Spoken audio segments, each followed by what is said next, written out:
이 시각 헤드라인 뉴스입니다. 뉴욕 증시는 벤 버냉키 연준 의장이 이날 연설에서 구체적인 경기 부양 방안을 밝히지 않은 데다가 오후에 발표될 오바마 대통령의 경제 활성화 방안도 기대에 못 미칠 것이라는 예상에 하락했습니다. 다우지수는 1.04% 내린 11,295.81로 거래를 마쳤습니다. 등락을 반복하던 유럽 증시는 상승세로 장을 마쳤습니다. 영국과 프랑스, 독일 증시 모두 강보합으로 거래를 마감했습니다. 벤 버냉키 연준 의장은 연준은 물가 안정 속에서 경제 회복을 촉진하기 위해 적절한 수단을 이용할 준비가 돼 있다고 말했습니다. 한국은행은 8일 금융통화위원회를 열고 정책금리를 현행 3.25%로 유지하기로 했습니다. 물가 불안과 가계 부채 급증이 우려되지만 해외 변수 불확실성과 성장률 둔화에 초점을 맞춘 겁니다.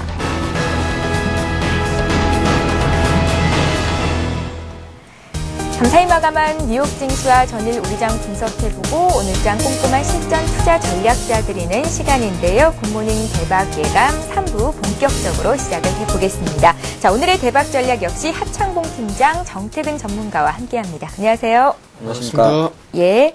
자, 먼저 어제 우리장부터 정리를 하고 해외 증시 마감 보도록 하겠습니다. 코스피가 금통위와 선물옵션 동시 만기를 무사히 넘기고 이틀째 상승을 이어갔습니다. 외국인들이 장 막판에 매도로 전환을 했지만 기관 쪽에서 5천억 원 이상 주식을 사 담는 모습을 보였는데요.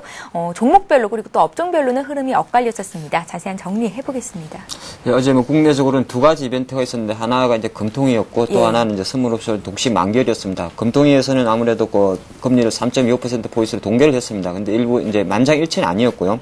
그러면서도 김정수 하는 종재 같은 경우에는 또 하나 물가 불안이 지금 4% 통제가 좀 어려울 수 있다는 이런 불안한 이야기도 계속적으로 하고 있습니다. 하지만 금리는 어쨌든 3.25% 대외 불확실성이 있기 때문에 동결했다 말씀드리겠고 만기열인데 프로그램 같은 경우가 실제적으로 동시효과 마감에 한 1,600억 정도가 매수가 되면서 우려했던 프로그램 매물 부담은 없었다. 그래서 상당히 무난한 만기를 보냈던 것 같습니다.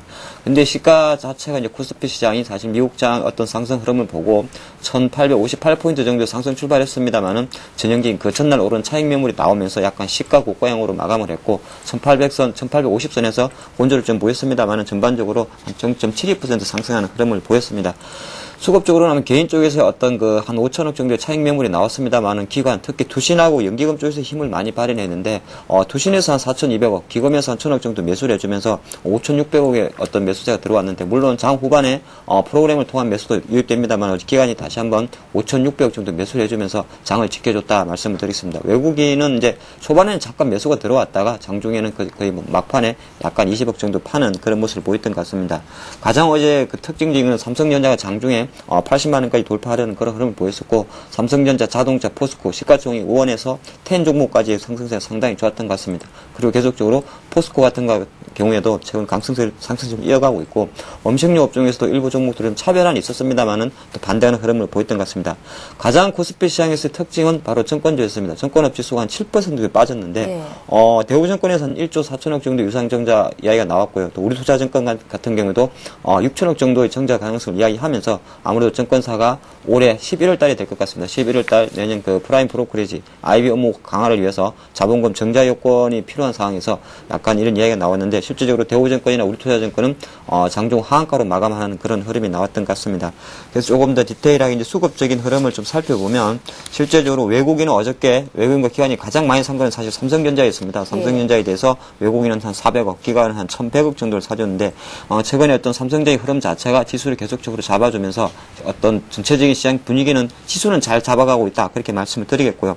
모비스 같은 경우도 실제 외국인 최근 흐름 자체가 상당히 좋습니다. 3일 연속 상승을 하면서 매수를 해주고 있는데 외국인 매수가 좀 큰 힘이 됐다 말씀을 드리겠습니다. 320억 정도 들어갔고요.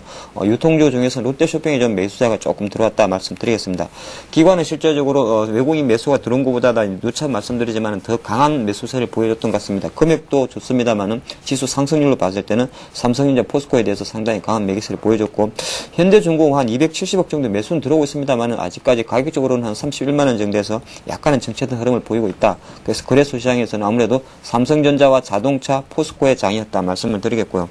좀 판업종을 보니까 뭐 또 외국인 같은 경우는 SK텔레콤은 가장 많이 팔은 것 같습니다. 280억 정도 팔았는데 현재 근데 SK텔레콤은 주가를 보면 한 15만 원 정도에서 한 일주일 이상 쭉 정체된 흐름을 보이고 있기 때문에 약간의 뭐 어떤 시세에 영향을 준 건 아닌 것 같고요. 조금 전에 기관이 많이 사줬던 현대중공업에 대해서 외국인이 동의 한 270억 정도 팔았기 때문에 수급적으로는 어제 현대중공업의 주가도 한 31만 원 정도에 멈춰 있었다 말씀을 드리겠습니다.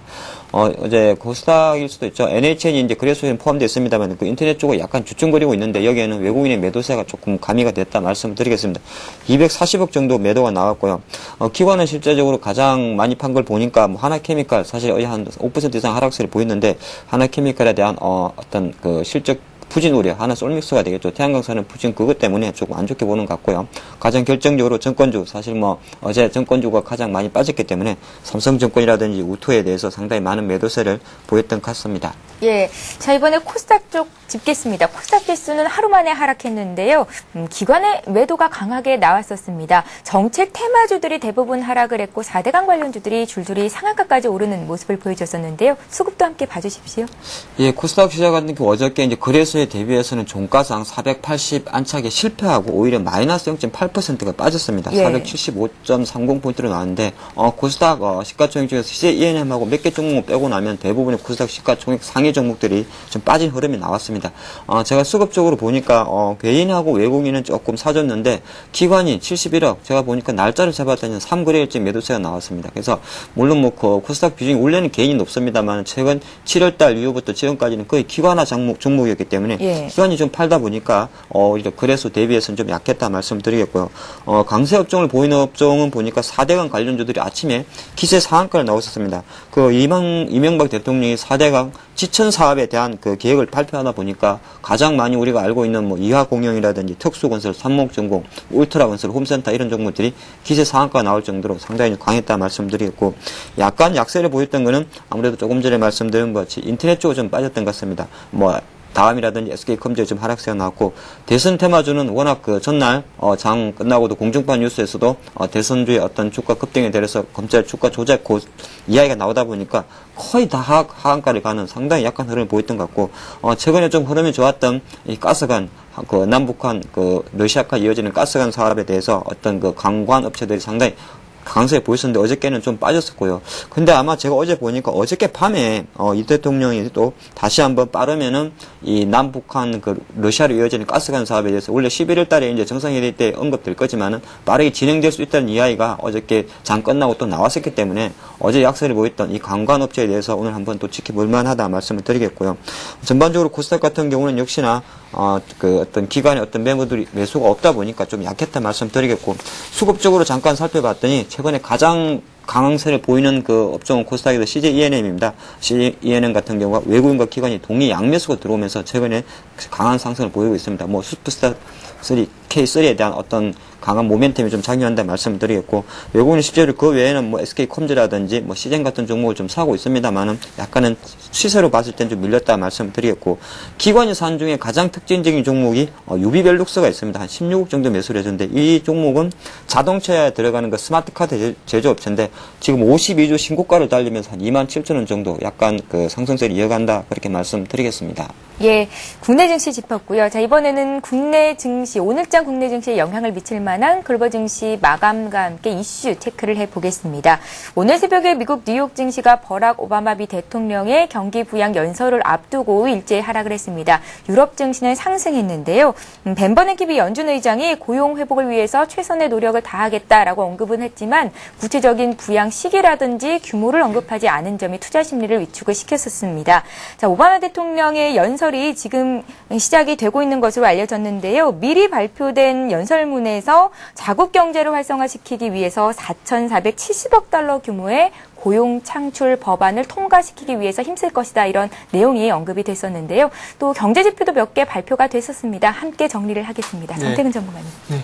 일단 유럽 쪽 먼저 살펴보도록 하겠습니다. 예. 유럽 증시 같은 경우에 전일 급등 흐름으로 인해서 조금 쉬어가는 흐름이 장초반에 좀 연출이 됐습니다. 그래서 각 나라별로 조금 약세 출발 그리고 강박관 출발하는 그런 엇갈리는 모습을 확인할 수가 있었습니다. 그리고 조금 그 금리 결정이라는 그런 큰 이벤트를 앞두면서 좀 시장의 눈치 보기 장세가 좀 연출이 되면서 시장은 좀 방향성을 잡지 못하는 모습을 확인할 수가 있었습니다. 장 초반에 시장이 전체적으로 하락하는 모습을 좀 보여주기도 했지만 오바마의 경기 부양책 기대감으로 해서 상승 전환하게 되셨습니다. 상승세를 유지하던 유럽 증시가 영란은행과 유럽중앙은행이 금리를 동결하고 트리세 총재가 유로존 경제에 대해서 하방 리스크에 대해서 언급을 하면서 조금 시장이 다시 한번 하락 전환을 했었습니다. 예. 하지만 그런 부분과 마찬가지로 유로존의 경제 성장률 전망치도 0.5% 정도 전체적으로 0.5% 정도 하향 조정했다는 부분도 시장에 좀 악재가 되는 모습을 확인을 할 수가 있었습니다. 시장이 전체적으로 좀 방향성을 잡지 못하면서 상승과 하락을 계속해서 반복을 했었는데 결국에는 상승 마감하는 모습을 보였습니다. 하지만 그런 상승폭은 조금 소폭 상승에 그쳤다는 부분은 조금 아쉬운 부분이라 말씀드려 보도록 하겠습니다. 자, 금리 정책을 긴축해서 완화로 좀 선언을 했다는 부분이 상승 전환하는 데 모멘텀이 됐고요. 그리고 미국의 무역 수지 개선, 오바마의 그 부양 기대감이 여전히 호재로 작용을 하면서 상승 마감하는 원동력이 되기도 했었습니다. 자, 유럽 증시 같은 경우에는 조금 전에 말씀드렸지만 금리 결정이라는 큰 이벤트가 있었습니다. 그래서 유럽 중앙은행의 금리 결정부터 좀 천천히 한번 드려보도록 하겠습니다. 예. 유럽 중앙은행은 2달 연속 기준금리를 1.5% 동결을 했습니다. 그래서 화면을 좀 같이 보면서 말씀 한번 드려보도록 하겠습니다. 유럽 재정위기와 글로벌 경기 둔화 우려감에 4월부터 긴축 기조가 일단락되는 모습을 현재 확인을 할 수가 있었고요. 동결 배경으로는 최근 담보 적용 문제로 그리스 구제금융 지원 문제가 교착 상태에 빠져 있고 이탈리아 등 다른 유로존 국가들의 위기가 여전한 것이 영향을 미친 것으로 이제 풀이가 되고 있습니다. 지금 4월 7일 날 0.25% 그리고 7월 7일 날 0.25% 인상을 하면서 지금 현재 정책 금리는 1.5% 지금 유지가 되고 있고요. 그래서 어쨌든 지금 그 추가적인 금리 상승보다는 긴축에 관한 부분보다는 계속해서 완화 기조로 돌아섰다는 부분이 계속해서 올해 말까지도 계속해서 1.5%가 유지될 가능성이 상당히 크다 이렇게 봐야 될 것 같습니다. 자, 그래서 이런 부분뿐만 아니라 그 트리세 유럽중앙은행 총재가 기자회견에서 경제 하방 리스크가 강화될 수 있다고 언급을 했고요. 그러면서 올해 GDP 성장률 전망치를 종전 1.5%에서 2.3%였는데 그 부분을 1.4%에서 1.8%로 하향 조정을 했습니다.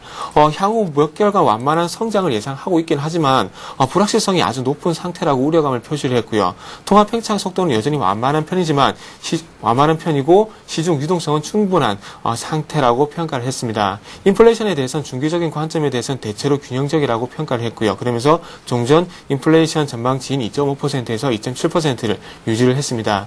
영국의 중앙은행인 영란은행도 마찬가지인 기준금리를 0.5% 동결을 하고 2천억 파운드 규모의 채권 매입 프로그램을 유지를 하기로 결정을 했습니다. 그러면서 30개월 연속 금리가 현재 동결이 되는 부분을 확인할 수가 있고요.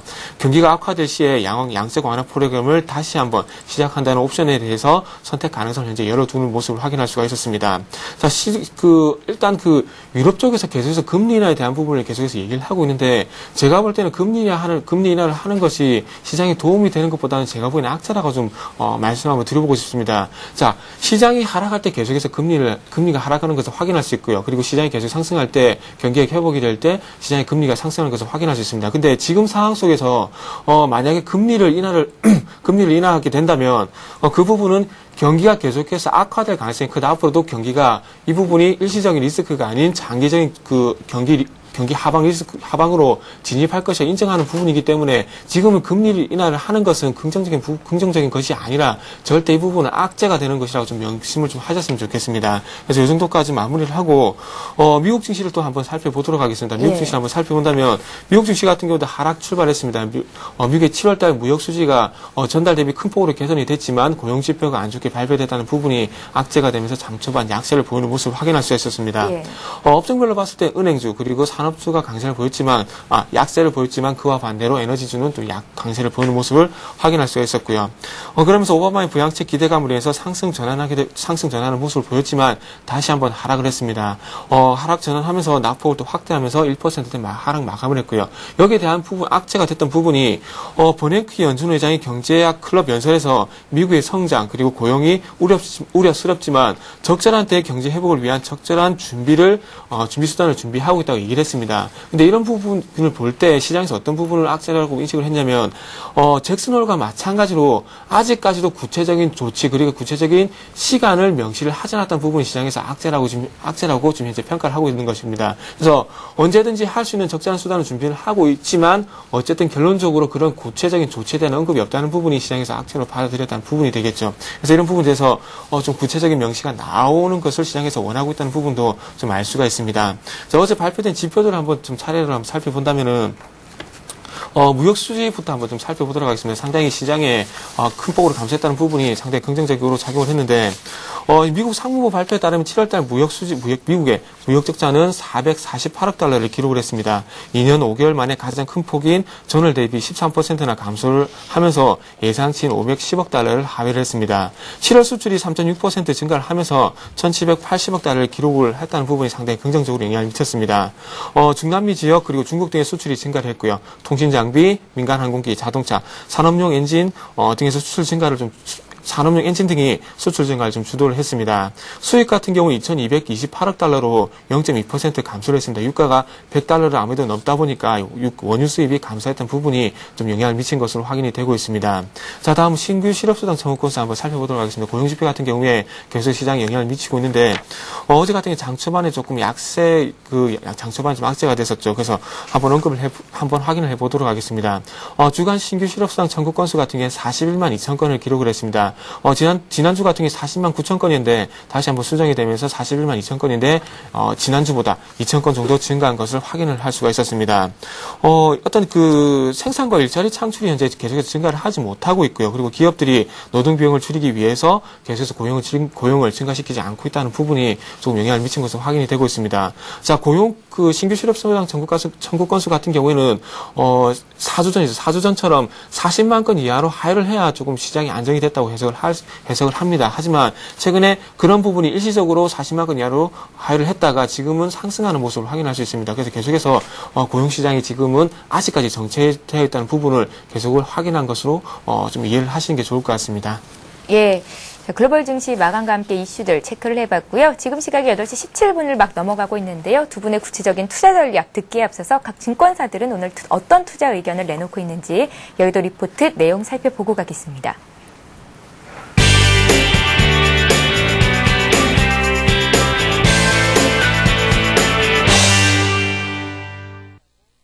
예, 이 시각 각 증권사 리포트 내용 살펴봅니다. 오늘은 우리투자증권의 의견부터 보겠습니다. 우리투자증권은 최근 시장의 투자 심리가 빠른 안정세로 접어들고 있다고 판단했습니다. 이에 대한 근거로 지수 하방 경직성에 대한 신뢰도가 점차 강화되고 있고 또 기술적 지표의 안정성이 회복되고 있으며 위기 극복을 위한 주요국들의 대응이 강화되고 있음을 들었는데요. 투자 전략으로는 낙폭 과다 대형주와 내수주를 두 축으로 하는 바벨 전략을 유지하자는 의견을 제시했습니다. 삼성증권은 한과위가 눈앞에 다가왔지만 해외발 불확실성으로 투심이 불안정해 이번 연휴가 시장의 부담으로 작용하고 있다고 밝혔습니다. 단 외국인의 매도에도 불구하고 국내 수급 주체들이 저가 매수를 지속하고 있다는 점은 긍정적인 요소라고 판단했는데요. 투자 전략으로는 박스권 장세를 염두한 단기 트레이딩을 제시했습니다. 하나대투증권은 코스피가 1700포인트 선에서 세 차례의 지지력을 확인하고 있다고 밝혔습니다. 또 코스피 기업 이익 전망의 하향 조정 속도가 상단을 제약하고 있는 반면 인플레 압력이 완화될 가능성이 높아진 점은 밸류에이션 하단을 지지하는 요소가 되고 있다고 판단했는데요. 미국의 경기 부양책은 발표와 동시에 중기적 시각에서 평가가 필요하지만 연휴 동안 유로존에서 확인해야 할 변수들이 다양하다는 점을 감안하면 서두를 필요는 없다고 조언했습니다.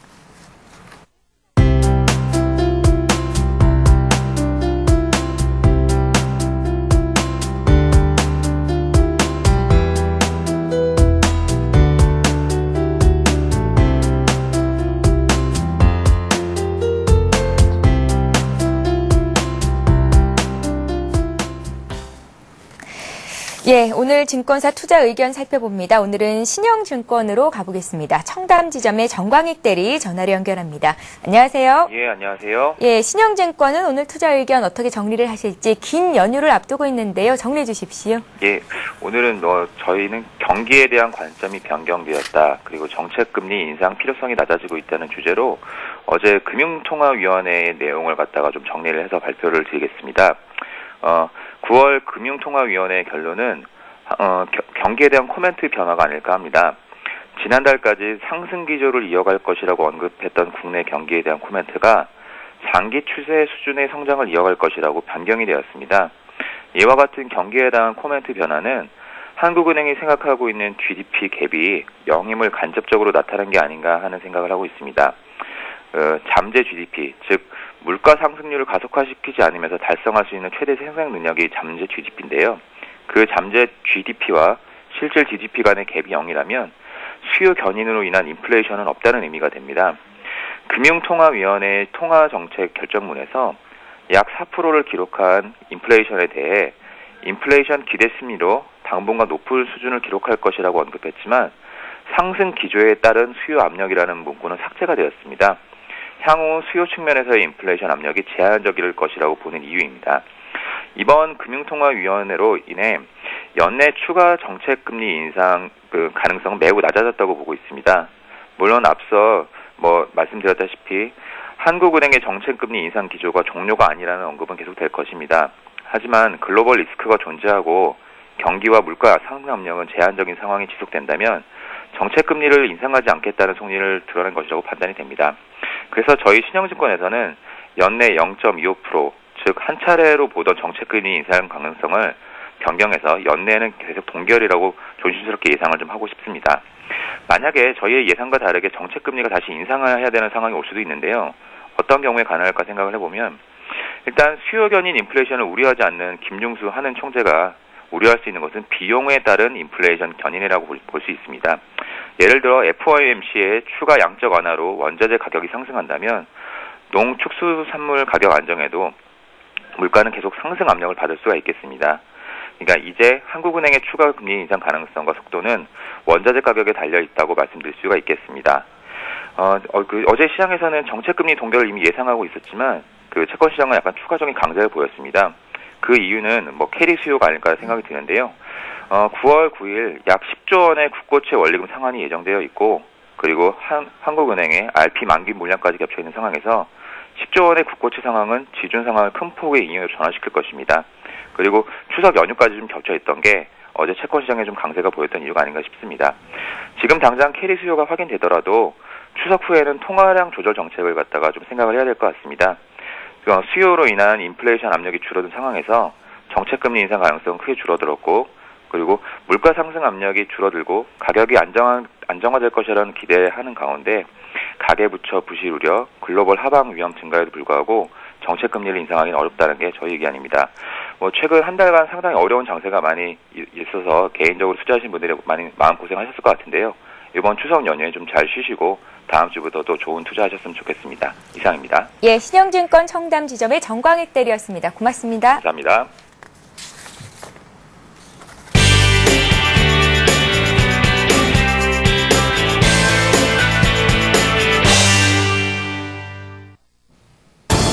잠시 후 8시 50분 투자 손자병법이 개장 10분 전에 여러분 곁을 찾아갑니다. 어제 쿼드러플 위칭데이를 맞아서 상승과 하락이 이어지는 장이었습니다. 코스피는 상승했지만 코스닥은 하락하는 모습이 나왔습니다. 뉴욕 시장에서는 악재가 상당히 많이 나왔습니다. 버냉키 의장이 경기 부양안에 대한 정확한 속내를 드러내지 않았고 이 때문에 불확실성이 더 커지는 모습이었습니다. 유럽 중앙은행의 트리셰 총재도 경제 성장률 전망을 하향 조정했고요. 이를 악재로 시장은 받아들였습니다. 경제 지표도 좀 좋지 않았는데요. 내용을 좀 살펴보겠습니다. 미국 주간 신규 실업수당 청구 건수가 전주 대비 2,000건이 증가했고요. 이와 함께 7월 무역 적자 지수는 13% 감소하는 모습을 보였지만 시장에 영향을 미치지는 못했습니다. 유럽 증시는 지난밤 상승세를 지속하면서 연속 상승을 이어가는 모습 보여줬습니다. 어제 우리 시장 급등락이 계속해서 이어진 모습이었습니다. 시장에서의 불확실성이 상당히 많았다 이렇게 분석이 가능한데요. 오늘 장에서의 움직임은 어떨까요? 오바마 대통령이 경기 부양안을 내놓았습니다. 이 효과가 어느 정도 될지 국내 시장에 미치는 효과를 분석해 보도록 하겠습니다. 저는 잠시 후 8시 50분에 찾아뵙겠습니다. 예, 계속해서 오늘의 대박 전략 이어가겠습니다. 구체적인 투자 전략자 들을 시간인데요. 하창무 팀장님, 추석 연휴에 들어가기 앞서서 오늘 갖고 있는 주식들 어떻게 정리를 하면 좋을지 또 사볼 만한 종목 있는 건지 정리해 주십시오. 예, 오늘 장은 전 한마디로 지금 나무는 성장하고 있지만은 열매들이 조금 차별하다 이상한 말씀을 드리겠습니다. 예. 나무라는 건 이제 시장이라 볼 수가 있겠고 열매라 그러면 업종별 종목별이라 말씀드리겠는데 약간 특징이 있습니다. 지금 보면은 삼성전자, 포스코, 뭐 현대차처럼 시가총액 상위 종목들이 강세를 보이면서 지수는 쉽게 땡겼습니다만 그 안에서 약간은 중소형주들이 약세를 좀 보였다 말씀을 드리겠습니다. 업종별 좀 차별화였죠. 아침에 수급 그 흐름도 보셨겠지만은 어떤 그 지수 상위 종목 삼성전자라든지 현대차, 포스코에 몰빵을 하면서 몰빵이라보다 강한 매수가 들어오면서 실제로 장은 많이 1850으로 올려놔서 전체적인 그 어떤 껍데기는 좋은데 실제적으로 종목 중소형주들이 약간 좀 차별화 흐름이 보인다고 말씀을 드리겠습니다. 뭐 IT에서는 삼성전자는 올랐습니다만 여타 뭐 삼성전기, LG 디스플레이 이런 종목들이 여전히 지지부진하고 현대차 자동차 쪽에 들어가도록 실제적으로 뭐 현대 기아차, 모비스에키 3인방 외에도 글로비스라든지 위아가 약간 차별화된 흐름을 보였다는 거. 그리고 조선주에 들어간다고 해도 요새 뭐 현대중공업이나 삼성중공업은 좀 지지부진한데 뭐 한진중공업은 올라간다는 등. 그래서 전반적으로 지수가 1850까지 온 건 있는데 아마 투자하시는 분들이 장을 보고 있을 때 약간 내 종목은 왜 같이 안 올라가나. 그러니까 예전에는 올라갈 때 뭐 삼성전자 올라가고 전기 올라가면 다 같이 다 올라갔는데 오늘은 지금 분위기는 약간 그러지 않다. 그렇게 말씀드리고 그게 왜 그런가 하니까 아무래도 최근의 흐름 자체가 어저께도 보셨지만 투신이 한 4천억 정도 들어오고 기금이 작게 들어갔거든요. 만약에 그게 흐름이 바뀌었었다면 예. 전반적으로 다 오르는데 약간 그런 게 있었다. 그런 그 수급 주체 흐름 이해관계가 그렇게 만들어냈다 봅니다.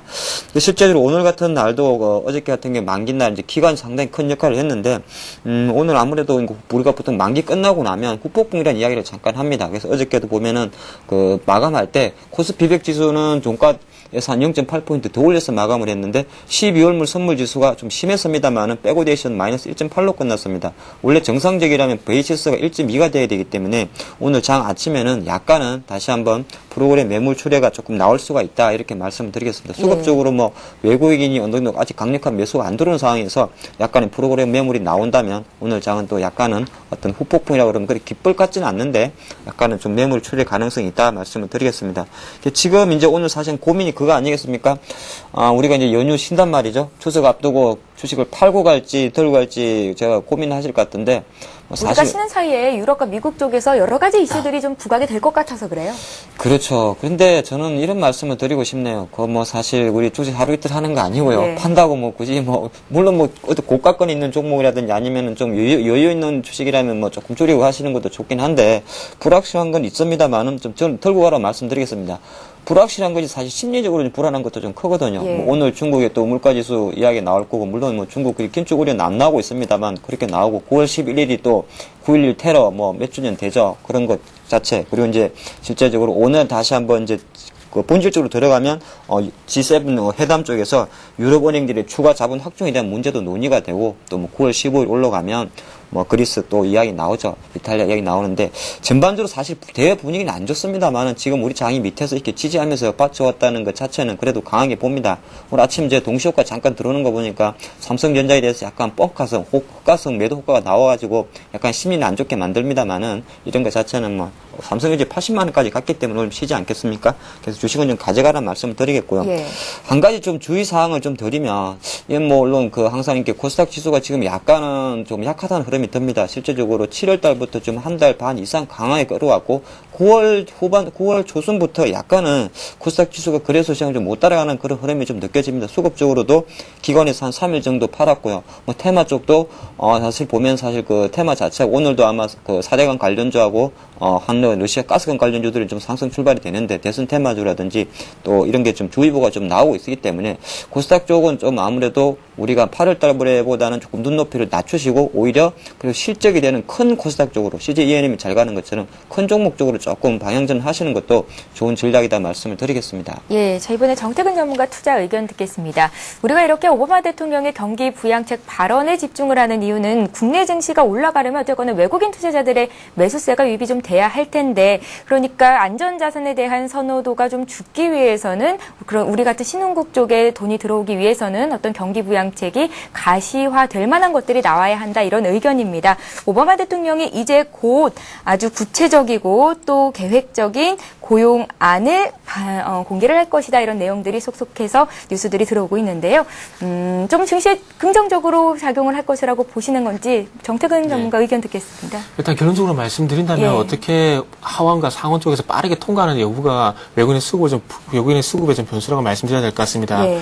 지난번 그 정부의 그 재정적자 감축 그런 논의가 있을 때 상당히 시간을 지지분이 끌면서 어떤 시간이 계속 지연되는 모습을 확인하셨었는데 계속해서 그런 빨리 통과가 되지 않고 그렇게 지연되는 모습이 나와준다면 외국인의 수급이 조금 악영향이 미칠 것으로 생각이 되고 있고요. 하지만 빠르게 오바마의 경기 부양책이 통과가 된다면은 어떤 정부 정책에 대한 신뢰가 시장에 반영이 되면서 외국인의 수급이 좀 불러일으킬 수 있는 요인으로 작용할 것이라 생각을 하고 있습니다. 그래서 지금 당장은 들어온다 안 들어온다 그런 얘기보다는 일단은 방금 말씀드렸듯이 어떤 정부 정책에 대한 신뢰 그리고 빠른 부양책 통과가 외국인의 수급에 불러일으키는 좀 원인이 되지 않겠나 좀 생각을 하고 있습니다. 그래서 저도 개인적으로 어떤 부양책이 빠르게 통과가 되면서 외국인의 수급에 다시 한번 들어올 수 있는 계기가 됐으면 하는 그런 생각 더 붙여보도록 하겠습니다. 경기 부양 내용에 대해서 좀 들어볼 수 있을까요?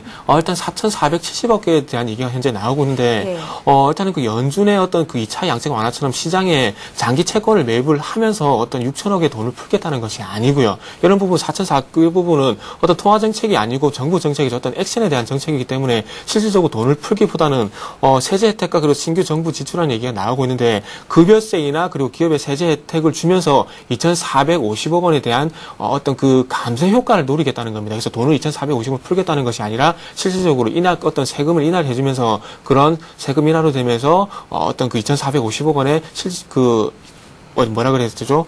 어떤 그 실질적인 유동성이 공급이 된다는 거겠죠? 유동성이라기보다는 어떤 그 감세라는 말이 좀 맞을 것 같습니다. 어떤 감세에 대한 효과를 노리면서 감세에 대한 2,450원의 효과를 한번 노려보겠다는 얘기고요. 그리고 인프라 건설 투자에 한 2,000억 원 정도 투자를 하겠다 얘기를 하고 있는데 이런 부분 우리나라가 4대강 그런 투자에 관한 부분과 좀 연관지어서 보시면 될 것 같습니다. 그래서 정부에서 신규 정부 지출안 같은 경우에 어떤 정부에서 신규적인 어떤 그 정부 정책이라고 되겠죠. 4대강 테마처럼 어떤 정부 정책을 확대하면서 거기다 기업들의 투자를 유도를 하겠다 그런 부분을 좀 이해하시는 게 좋을 것 같습니다. 그래서 4,470원이 돈을 실제로 푸는 것이 아니라 어떤 그런 효과를 노려보겠다 그렇게 이해를 하시는 게 좋을 것 같습니다. 그로 인해서 어떤 정부 정책이 이렇게 나오게 된다면 이제는 버냉키가 어떤 통화 정책에서 내놓느냐에 따라서 조금 거기에 대해서는 이제 통화 정책 실질적인 유동성에 대한 얘기가 좀 나올 수 있을 것 같고요. 자 그리고 오늘 이런 부분하고 연휴기 때문에 조금 하정우 팀장님께서 결론을 내주셨지만 거기에 좀 조금만 더 붙여가지고 종목을 가져갈지 아니면 매도를 할지에 대해서 한번 말씀 한번 그 부분만 드리고 좀 마무리를 하도록 하겠습니다. 그 부분은 화면을 좀 보면서 말씀드리고 싶은데 어저께 화면을 같이 보려고 하다가 좀 시간이 짧아서 못 봤던 부분인데 시장이 좀 많이 급락한 상황입니다.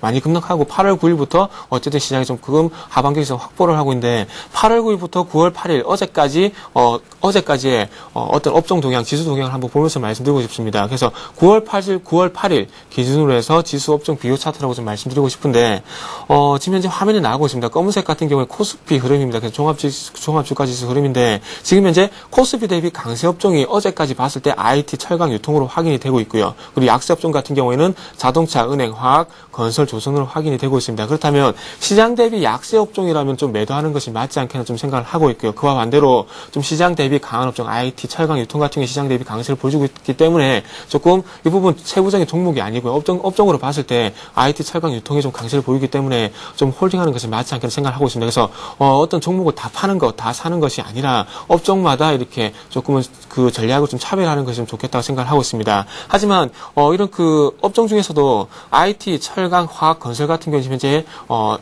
코스피 대비 강세를 보였다, 약세를 보였다 계속해서 등락을 보여주고 있습니다. 그래서 이런 업종 같은 경우에도 이런 그 업종 같은 경우는 조금 세부적으로 들어가서 종목이 시장보다 강하다면 좀 가져가시는 게 맞다고 좀 말씀을 한번 덧붙여 보도록 하겠습니다. 예, 정리를 해봤고요. 이제 관심 종목 듣겠습니다. 하창봉 팀장님 오늘 사볼 만한 종목 짚어오셨는데 신규 상장 종목을 많이 보시네요. 예, 저는 항상 신규 되고 한 3개월에 1개월 정도 지나면 시장에서 잠깐 뜨거울 수도 있고 안 뜨거울 종목에 관심을 많이 가집니다. 오늘은 그 골프존입니다. 우리 국내 골프 시뮬레이션 게임에 대해서 거의 독점적 지위를 갖고 있는 회사고요.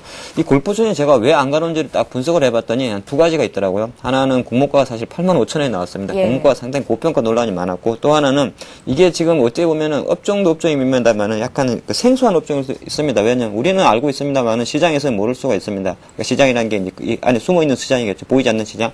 뭐 예를 들어서 비교할 수 있는 회사가 없다 보니까 공모가가 너무 높았다는 그런 말씀 드리겠고, 그래서 근데 아직 이 회사를 주관했던 증권사들도 목표가는 여전히 골프존의 주가를 9만 원, 11만 원 목표가를 갖고 있습니다. 예. 그래서 제가 볼 때도 지금 5만 원 밑에는 너무 좀 내려갔지 않나 말씀드리겠고, 실제적으로 2쿼터까지 실적이 좀 안 좋았습니다. 그럴 수밖에 없는 게 주식이 공모를 할 때 1, 2년 정도 바짝 실적을 땡기는 게 있습니다. 그래서 2010년도 실적은 영업이익이 한 600 정도 나왔었는데 실제적으로 2쿼터까지 6월달까지 상반기 실적을 보니까 한 280억 정도밖에 안 나왔기 때문에 이걸로 환산하게 되면은 올해 2011년도 끝난다 그래도 작년보다 못할 수가 있다는 그런 우려가 좀 나왔었고요. 하지만은 3, 4분기 이후부터는 돌아선다는 말씀을 드리겠습니다. 예. 그래서 약간은 뭐 아직까지는 조금 시장에서 생소하고 하다 보니까 공모가 논란 우려 이런 게 있습니다만은 다시 한번 요새 최근 3일 동안 밑에서 투신 쪽에서 조금 매수세가 들어오면서 조금 돌아서는 모습이 오늘 한번 상승을 기대할 수 있다 그런 말씀을 드리겠습니다. 보통 내수주들이 제가 보통 추천드린 내수주들이 추천하고 그날 반짝 오르기도 하고 조금 쉬었다 가는 것도 있습니다만은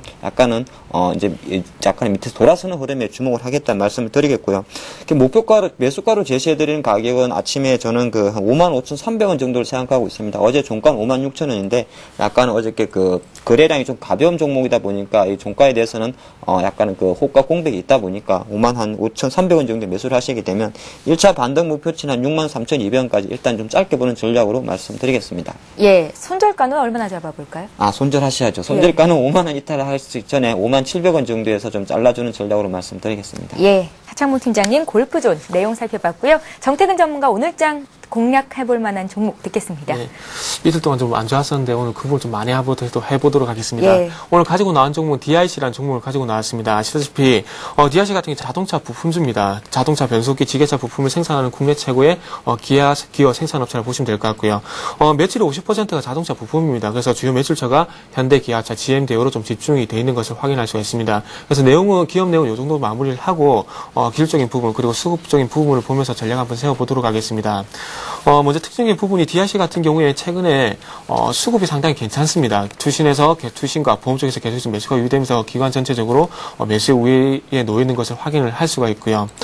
차트적인 부분을 좀 보더라도 최근에 7,000원을 좀 돌파해주지 못하면서 조금 저항 구간으로 형성이 됐었는데 어제 같은 게 좀 거래량이 유발이 되면서 이렇게 7,000원 저항 구간이 있던 7,000원을 돌파하면서 추가 상승이 좀 예상이 되고 있습니다. 그래서 오늘 쪽에서 7,150원 그리고 7,200원 사이에서 한번 매수를 한번 해보시고요. 그리고 손절가 같은 경우는 5일선이 있는 6,890원, 6,900원 정도 한번 설정해 보도록 하겠습니다. 목표가는 7,600원, 241선까지 한번 설정해 보도록 하겠습니다. 예, 자 이렇게 해서 오늘의 대박 전략 하창봉 팀장 정태근 전문가와 함께했습니다. 말씀 고맙습니다. 네, 감사합니다. 예, 굿모닝 대박 예감 3부 시간입니다. 굿모닝 대박 예감은 여기서 마치지만 잠시 뒤 8시 50분부터 투자 송자 병법이 이어지면서 여러분들의 투자하시는 데 도움을 드릴 예정이니까요. 끝까지 채널 고정하시고 서울경제TV와 함께해 주시기 바랍니다. 저희는 연휴 잘 보내고 다음 주 수요일 오전에 뵙겠습니다. 고맙습니다.